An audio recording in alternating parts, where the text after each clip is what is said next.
ang daan patungong Emmaus. Wala na po bayan na tawag ay Emmaus. May mga matawagin natin ay may mga candidates na ipinapamanig na ito yung Emmaus noong panahon ng pagkatapos ng muling nabuhay sa Jesus. 11 kilometro ang layo. Kung sabi naman natin, yung 11 kilometro, depende yung sa dinadaanan. Bahagi yun. Sapagkat may mga lugar na hindi naman diretsyo ang dinadaanan. Kaya hindi natin alam kung sapagkat nawala na yung mismong nayon, hindi pala naman nayon na tinatawag na Emmaus. Pero maliwanag ko na sa paglalakbay na ito ay sinamahan sila na Jesus. Bahagi yun, pinakailangan natin palagi din natin na samahan tayo na Jesus. Bagaman hindi nila kilala na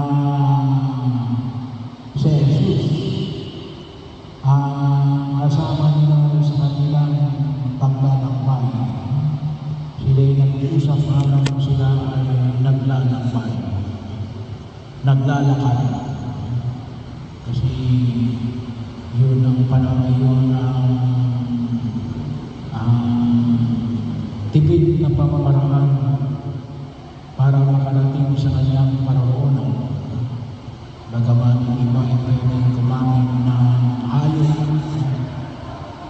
katulad ng asno, unang kabayo.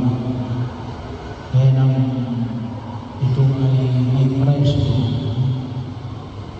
noong panahon ni Jesus, kahit sa ngayon.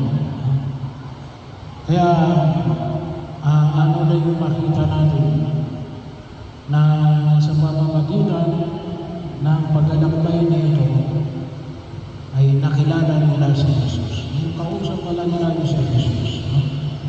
Gawa ng dalawang mahalagang ipinahayag at ipinakita ni Jesus sa kanilang paglalakbay. Ano yun?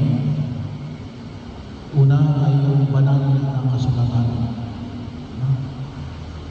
Ipinaliwanag sa kanila na Jesus ang mga isinulat ni Moises hanggang yung ipinahayag ng mga propeta. So basically, yun yung banal na kasulatan. Wala pa kasi yung Testament yun.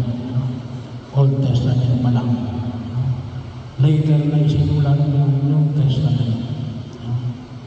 So, pagkatapos na ng muling pagkabuhay ni Jesus.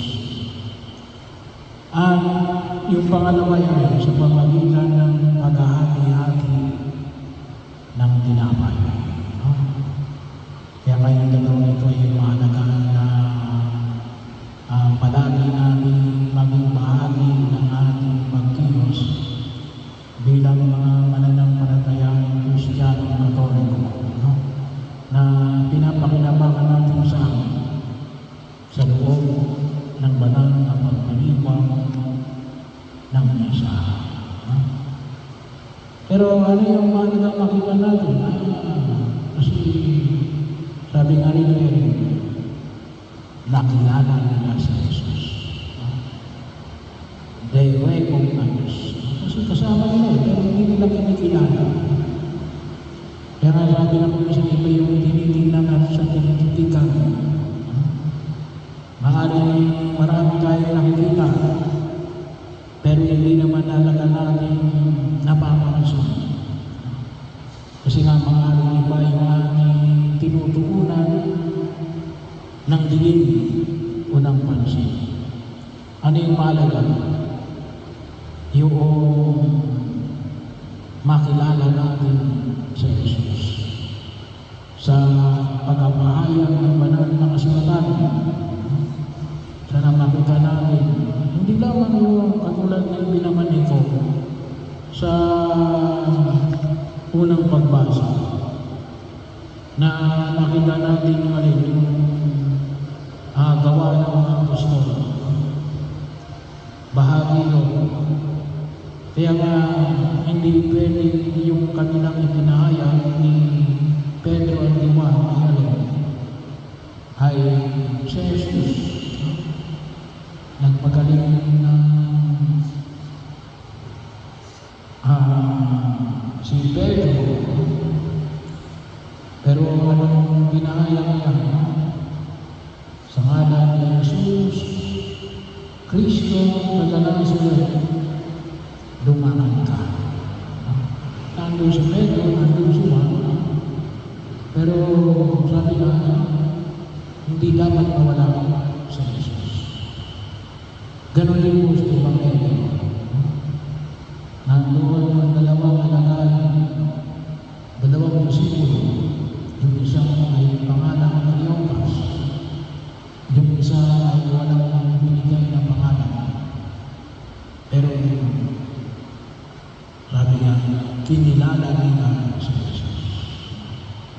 Sa ating pangaraw-araw na buhay, sa pagkilos na ito, sana makita naman na nasa atin si Jesus. At nga, lalo ng panahon na ito, nasa atin si Jesus Kristo muling nabuhay. Ngayong panahon na ito, nasaan si Jesus na muling nabuhay? Kasi baka mamaya kilala lang natin ay si Jesus na, kaya lang yung nakapamong sa cross. Okay rin yun. Pero dapat nakita rin natin si Jesus natin na muling nabuhay. Kasi inatulog ni Jesus, kaligtasan. Yung kanyang pagkapako sa krus niya ay pamamaraan lamang upang makita yung kaligtasan at dulot ng kanyang pagkahandog ng sarili. Ang kanyang panyayaya ay maranasan din natin ang muling pagkabuhay. Hindi lamang ang Biyernes Santo, ngunit ang muling pagkabuhay ng ating Panginoon Jesus. Kaya, yun naman, yung hamon na iniiwanan ko para sa pag-ibig ngayon sa araw na ito. Nakikilala ba natin, nakikita ba natin ang pagkilos na Yesu Kristo sa pang-araw-araw natin pamumuhay, lalong-lalo na yung kanyang mapagliligtas na presensya sapagkat siya ay muling nabuhay. Na masabi natin na iniligtas ako ng Diyos, ipinagsasang na lang ako ng Diyos, tinutulungan ako ng Jesus. At sana makita natin na hindi lamang sa mga espesyal na okasyon, ngunit bahagi ng ating pang-araw-araw na pagkilos. Partikular sa araw na ito. Kaya tanong natin, kung maaari bago tayo matulog, ay nakasama mo ba ngayon